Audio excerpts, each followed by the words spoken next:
ಸುಮಾರು 10 ದಿನಗಳಲ್ಲಿ ನಾವು ಡ್ಯೂಟಿಯಲ್ಲಿ ಮಾಡಿರ್ತಕ್ಕಂಥ ತಪ್ಪುಗಳನ್ನ ತಿದ್ದಿ ಹೇಳಿರ್ತಕ್ಕಂಥ ನಮ್ಮ ಇಸ್ಮಾಯಿಲ್ ಸರ್ ಅವರು ನಮ್ಮನ್ನ ಕುರಿತು ಒಂದೆರಡು ಮಾತುಗಳನ್ನ ಆಡಬೇಕೆಂದು ಅವರಲ್ಲಿ ಕೇಳಿಕೊಳ್ಬೇಕು. ಮೊದಲಿಗೆ ನಮ್ಮ ಸೇಫ್ಟಿ ಕೌನ್ಸಿಲರ್ ಆಗಿರ್ತಕ್ಕಂಥ ಸರ್ ಅವರು ಒಂದೆರಡು ಮಾತುಗಳನ್ನ ಆಡಬೇಕೆಂದು ಅವರು ಕೇಳಿ.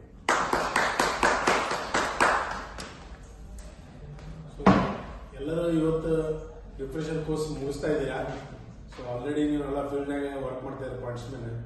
ಸೊ ಆಲ್ರೆಡಿ ಒಂಥರ ರಿವಿಷನ್ ಇದ್ದಂಗೆ ನಿಮಗೆ. ಆಲ್ರೆಡಿ ನಾವು ಡೈಲಿ ವರ್ಕ್ ಮಾಡ್ತಿರ್ತೀವಿ. ಸೊ ಒಂದೆರಡು ರೂಲ್ಸ್ ಎಲ್ಲ ಮರೆತು ಹೋಗಿರ್ತಾವ. ಸೊ ಆ ಮರೆತು ಹೋಗಿರೋ ರೂಲ್ಸ್ ಒಳ್ಳೆ ನಿಮಗೆ ಮೆಲುಕು ಹಾಕಿ ಆ ಸೇಫ್ಟಿ ಅಂದ್ರೆ ಏನು, ಅದ್ರ ಪ್ರಾಮುಖ್ಯತೆ ಏನು ಎಲ್ಲ ನಿಮಗೆ ಕ್ಲಿಯರ್ ಕಟ್ ಆಗಿ ನಮ್ಮ ಇಸ್ಮಾಯಿಲ್ ಸರ್ ಅರ್ಥ ಮಾಡ್ಸಾರ. ಈಗ ನಮ್ಗೆ ಗೊತ್ತಿರೋಂಗೆ ಈ ಫುಲ್ ಡೆಪ್ತ್ ನಾಲೆಜ್ ಇರೋದು ಟ್ರಾಫಿಕ್ ಡಿಪಾರ್ಟ್ಮೆಂಟ್ನಾಗ ಅಂದ್ರೆ ಕೆಲವೇ ಜನ ಅದರ ನಮ್ಮ ಡಿವಿಷನ್ನಾಗ ಸೀನಿಯರ್ ಟ್ರಾಫಿಕ್ ಇನ್ಸ್ಪೆಕ್ಟರ್ ಅಂತೀವಿ. ಅದ್ರ ನಮ್ಮ ಇಸ್ಮಾಯಿಲ್ ಸರ್ ಒಬ್ರು. ಸೊ ಅವ್ರು ಆಲ್ರೆಡಿ ಭಾಳ ವರ್ಷದಿಂದ ಓಪನ್ ಲೈನ್ ಎಲ್ಲ ವರ್ಕ್ ಮಾಡಿ ಏನೇನು ಪ್ರಾಬ್ಲಮ್ಸ್ ಅದ ಅವೆಲ್ಲ ಗೊತ್ತಿಟ್ಕೊಂಡು ಎಲ್ಲ ಇದನ್ನ ಮಾಡಿ ಅವ್ರಿಗೆ ಎಕ್ಸ್ಪೀರಿಯನ್ಸ್ ಐತಿ. ಆ ಎಕ್ಸ್ಪೀರಿಯನ್ಸ್ ಎಲ್ಲಾನು ನಿಮಗೆ ನಾಲೆಜ್ ಆಗಿ ಈಗ ಆಲ್ರೆಡಿ ಒಂದು 10 ದಿನ ಹೇಳ್ಯಾರ. ಅವ್ರು ಹೇಳಿದ್ದು ಏನು ಸೇಫ್ಟಿ ರೂಲ್ಸ್ ಅದಾವಲ್ಲ ಅವನ್ನ ನಾವು ಕ್ಲಿಯರ್ ಕಟ್ ಆಗಿ ಫಾಲೋ ಮಾಡ್ಕೊಂಡು ಹೋಗ್ಬೇಕು. ಫಾಲೋ ಮಾಡ್ಕೊಂಡು ಹೋಗೋದ್ರಿಂದ ಫಸ್ಟ್ ಸೇಫ್ಟಿ ನಮ್ದು. So personal safety is a prime important. ನೀವು ಸೇಫ್ ಆಗಿದ್ರೆ ನಿಮ್ಮ ಫ್ಯಾಮಿಲಿ ಸೇಫ್. ಆಮೇಲೆ ನೆಕ್ಸ್ಟ್ ನಿಮ್ಮ ಫೆಲೋ, ಈಗ ನಾವು ವರ್ಕ್ ಮಾಡ್ತೀವಿ, ನಮ್ಮ ಜೋಡಿ ನಮ್ಮ ಫ್ರೆಂಡ್ಸ್ ವರ್ಕ್ ಮಾಡ್ತಾರೆ. ನಾವು 4-5 ಜನ ಆಸ್ ಎ ಬ್ಯಾಚ್ ವರ್ಕ್ ಮಾಡುವಾಗ fellow staff safety, personal safety, ಆಮೇಲೆ ನೆಕ್ಸ್ಟ್ ಟ್ರೈನ್ ಸೇಫ್ಟಿ. ಇವು ಮೂರನ್ನು ನಾವು ಫಾಲೋ ಮಾಡಿದಾಗ ಫುಲ್ ನಮ್ಮ ಸಿಸ್ಟಮ್ನ ಸೇಫ್ ಆಗಿ ವರ್ಕ್ ಮಾಡುತ್ತೆ. ಸೊ ಹಿಂಗಾಗಿ ನಾವು ಏನು ಹೇಳ್ತೀವಲ್ಲ, ಯಾವುದೇ ಶಾರ್ಟ್ಕಟ್ಗೆ ಹೋಗಬಾರ್ದು. ಸೇಫ್ಟಿ ವರ್ಕ್ ಮಾಡುವಾಗ ಈಗ ನಾವು ಸಣ್ಣ ಕೆಲಸ ಇರ್ತಾವ, ನಮ್ಮ ಸ್ಕಿಡ್ ಹಾಕೋದು, ಚೈನ್ ಹಾಕೋದು ಎಲ್ಲ ಸಣ್ಣ ಕೆಲಸ ಅವ. ಬಟ್ ನಾವು ಸಣ್ಣ ಕೆಲಸನೂ ಯಾವ್ದಾದ್ರು ಒಂದು ಕೆಲಸನೂ ಸ್ಕಿಪ್ ಆಯ್ತು ಅಂದ್ರೆ ಅದು ನೆಕ್ಸ್ಟ್ ಹೋಗಿ ಏನೋ ರಿಪರ್ಕೇಶನ್ ಆಗ್ಬೋದು. ಹಿಂದೆ ಇಷ್ಟುಗಳೆಲ್ಲ ಆಗ್ಯಾವ. ಪ್ರಾಪರ್ ಸೆಕ್ಯೂರ್ ಮಾಡಿಲ್ಲ ಅಂತೇಳಿ BT ಟ್ರೈನ್ ಸೆಕ್ಷನ್ನಾಗೇನೆ ಡೌನ್ ಗ್ರೇಡೆಂಟ್ ಹೋಗಿ 80 km 60 km ಸ್ಪೀಡ್ ಪಿಕಪ್ ಮಾಡಿ ರನ್ನಿಂಗ್ ಆಗ್ತಾ ಇದೆ. ಅದು ಎಲ್ಲಿ ಹೋಗಿ ನಿಲ್ಲುತ್ತೆ, ಏನಾಗುತ್ತೆ ಏನೂ ಗೊತ್ತಿಲ್ಲ. ಸೊ ಏನಾದ್ರೂ ಆಕ್ಸಿಡೆಂಟ್ ಆಗ್ಬೋದು. ಆಮೇಲೆ ಶೆಂಟಿಂಗ್ ಮಾಡುವಾಗ ನಮ್ಮ ಸೆಂಟರ್ಸೇ ಭಾಳ ಜನ ತಪ್ಪಾಗಿ ಒಳಗಡೆ ಮುಂಚೆನೇ ಎಂಟ್ರಿ ಆಗೋದು, ಬಫರ್ನಾಗ ಹೋಗೋದು, ಬಫರ್ನಾಗ ತಲೆ ಇದಾಗಿ ಭಾಳ ಸಾವು ನೋವುಗಳದ ಸಂಭವಿಸ. ಇವೆಲ್ಲ ಯಾಕೆ ಆಗ್ತಾವ? Urgent, carelessness, safety shortcut follow ಮಾಡಿ.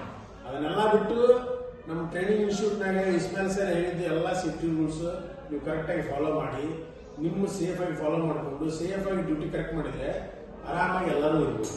ಸೊ ಅದಕ್ಕೆ ನೀವು ಯಾರು ಎಲ್ಲರಿಗೂ ಒಂದೇ ವಿನಂತಿ ಏನಂದ್ರೆ ಶಾರ್ಟ್ಕಟ್ ಫಾಲೋ ಮಾಡಿ. ಆಮೇಲೆ ಸೇಫ್ಟಿ ರೂಲ್ಸ್ ಓವರ್ ಶೂಟ್ ಮಾಡಬೇಡ್ರಿ. ಅರ್ಜೆಂಟಾಗಿ ಯಾವ ಕೆಲಸನೂ ಮಾಡಬೇಡ್ರಿ. ಆರಾಮಾಗಿ ಕೂಲ್ ಅಂಡ್ ಕಾಮಾಗಿ ಕೆಲಸಕ್ಕೆ ಬಂದ್ರೆ ಉಳಿದೆಲ್ಲ ಟೆನ್ಷನ್ ಬಿಡ್ರಿ. ಕೆಲಸವನ್ನು ಕರೆಕ್ಟ್ ಕಾನ್ಸಂಟ್ರೇಷನ್ ಕೊಟ್ಟು ಮಾಡಿ. ಇನ್ನೊಬ್ರು ಯಾರು ನಿಮ್ಗೆ ಹೇಳಬೇಕಂತಿಲ್ಲ. ನಿಮ್ಗೆ ಎಲ್ಲ ಗೊತ್ತು ಏನು ಮಾಡಬೇಕು ಏನು ಮಾಡಬಾರ್ದು ಅಂತೇಳಿ. ಏನು ಮಾಡ್ಬೇಕು ಅನ್ನೋದನ್ನ ಗೊತ್ತಿಟ್ಕೊಂಡು ಮಾಡ್ಕೊಂತ ಹೋದ್ರೆ ಸಾಕು. ಏನು ಮಾಡಿದ್ರೆ ಏನಾಗತ್ತೆ ಅನ್ನೋದು ನಿಮ್ಗೆ ಅದು ಬಹಳ ಡೇಂಜರ್ ರಿಪರ್ಕೇಶನ್ ಅದಾವ. ಒಂದು ಸ್ಕಿಡ್ ಇಡ್ಲಿಲ್ಲ ಅಂದ್ರೆ ಗಾಡಿ ರನ್ನಿಂಗ್ ಆಗಿ ಹೋಗ್ತಂದ್ರೆ ಎಲ್ಲಿ ಏನೇನಾಗತ್ತ ನವಲೂರಿನಾಗ ನೀವು ಇನ್ಸಿಡೆಂಟ್ ನೋಡಿದ್ವಿ. ಸೊ ನಾವು ಇನ್ನೊಬ್ಬರಿಗೆ ಎಕ್ಸಾಂಪಲ್ ನೆಗೆಟಿವ್ ವೇಗೆ ಸೆಟ್ ಆಗೋದು. ಅದ್ರ ಸಲುವಾಗಿ ಎಲ್ಲರೂ ಸೇಫ್ಟಿ ಫಾಲೋ ಮಾಡಿ, ಎವ್ರಿ ರೂಲ್ಸ್ ಕರೆಕ್ಟಾಗಿ ಫಾಲೋ ಮಾಡಿ, ಶಾರ್ಟ್ಕಟ್ ತಗೋಬೇಡ್ರಿ.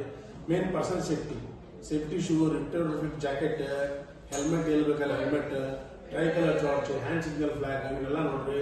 ಆಮೇಲೆ ಇತ್ತೀಚೆಗೆ ಇನ್ಸಿಡೆಂಟ್ ಎಲ್ಲೇ ಆದ್ರೂ ರೈಲ್ವೆನಾಗ ಎಲ್ಲ ಕಡೆ ಸೇಫ್ಟಿ ಡ್ರೈವ್ ಲಾಂಚ್ ಮಾಡ್ತಾರೆ. ಎಲ್ಲ ಸೂಪರ್ವೈಸರ್ಸ್ ಆಫೀಸರ್ಸ್ ಎಲ್ಲ ಬಂದು ಇನ್ಸ್ಪೆಕ್ಷನ್ ಮಾಡ್ತಾರೆ. ನಿಮಗೆ ಗೊತ್ತಿಲ್ಲದಂಗೆ ನೀವು ಮಾಡೋ ಕೆಲಸವನ್ನು ಅಬ್ಸರ್ವ್ ಮಾಡ್ತಿರ್ತಾರೆ, ದೂರಿಂದ ಮಾಡಿ ರಿಪೋರ್ಟ್ ಮಾಡ್ತಾರೆ. ಇನ್ಕ್ಲೂಡಿಂಗ್ PCS ಸರ್ ಹಿಡ್ಕೊಂಡು ಸೀನಿಯರ್ ADS ಸೇಫ್ಟಿ ಕೌನ್ಸಿಲರ್ ಎಲ್ಲರೂ ಬರ್ತಾರೆ. ಎಲ್ಲರೂ ಬಂದು ನೋಡಿದಾಗ ನಿಮ್ಮನ್ನ ಯಾರೋ ನಿಮ್ಗೆ ಗೊತ್ತಿಲ್ಲದಂಗೆ ನೋಡ್ತಾ ಇದ್ದಾರೆ. ನೀವು ವರ್ಕ್ ಮಾಡ್ತಿದ್ದಾರೆ, ನೀವು ತಪ್ಪು ಮಾಡಿದ್ರೆ ರಿಪೋರ್ಟ್ ಆಗುತ್ತೆ ನಿಮ್ಗೆ ಗೊತ್ತಿಲ್ಲದಂಗೆ. ಆಮೇಲೆ ನಿಮ್ಗೆ ಗೊತ್ತಿಲ್ಲದಂಗೆ ಆಕ್ಷನ್ ಆಗುತ್ತೆ ನಿಮ್ಮಲ್ಲಿ. ಸೊ ಆ ರೀತಿ ಆಗಬಾರ್ದು. ಅದಕ್ಕೆ ಆಗಬಾರ್ದು ಅಂದರೆ ನೀವು ಸೇಫ್ಟಿ ಫಾಲೋ ಮಾಡಿ. ನೀವು ಸೇಫ್ಟಿ ಫಾಲೋ ಮಾಡಿದಾಗ ಏನಾಗುತ್ತೆ ಎಲ್ಲಾನು ಕರೆಕ್ಟ್ ಆಗುತ್ತೆ. ಅದಕ್ಕೆ ಎಲ್ಲರಲ್ಲಿ ಒಂದೇ ರಿಕ್ವೆಸ್ಟ್, सब लोग हिंदी है कन्नड़ा है? हिंदी कन्नड़ा हिंदी और दो तीन लोग हिंदी है. हाँ. सो अभी क्या है, सब सेफ्टी रूल फॉलो करना है. सेफ्टी रूल फॉलो नहीं करने की वजह से बहुत हादसा हो सकता है. और आप लोग कोई भी छोटा छोटा रूल भी आप छोड़ दिया बोलो तो वो आगे जाके कुछ बड़ा हादसा हो सकता है. फॉर एग्जाम्पल शंटिंग कैसा करना है, एज पर रूल करना है, हैंड सिग्नल फ्लैग यूज करना है, ट्राइकलर टॉर्च यूज करना है, और स्किड कैसे रखना है, पैडलॉक कैसे करना है, स्किड को रेट्रोगेटिव टेप लगाना है. स्किड को बोल के आप गाड़ी को निकाल दिया बोलो गाड़ी डीजल हो जाएगा. स्किड को रखा तो कंपल्सरी निकाल के वो एनश्योर करके ही गाड़ी निकाला। मतलब छोटे छोटे रूल्स है, लेकिन बहुत इंपॉर्टेंट रूल्स है। कोई भी रूल को आप तोड़ना नहीं है। आप तोड़ दिया तो पहले ही आपको कोई पकड़ के कुछ एक्शन हो सकता है। यदि उससे डीलरमेंट हो गया, पहले जमाने जैसा आजकल नहीं, बहुत स्ट्रिक्ट एक्शन हो, मतलब रिमूवल तक भी जा रहा है। मतलब नौकरी भी बहुत मुश्किल से मिलता है, तो रिमूवल तक भी सिस्टम उतना कड़ी ये भी दे रहा है पनिशमेंट। इसीलिए सब लोग ध्यान से अपना काम कीजिए। Personal safety is main. All personal equipments, personal protective equipment सब डाल के सेफली आराम से काम करना है। तो आपसे वही विनंती है हमसे।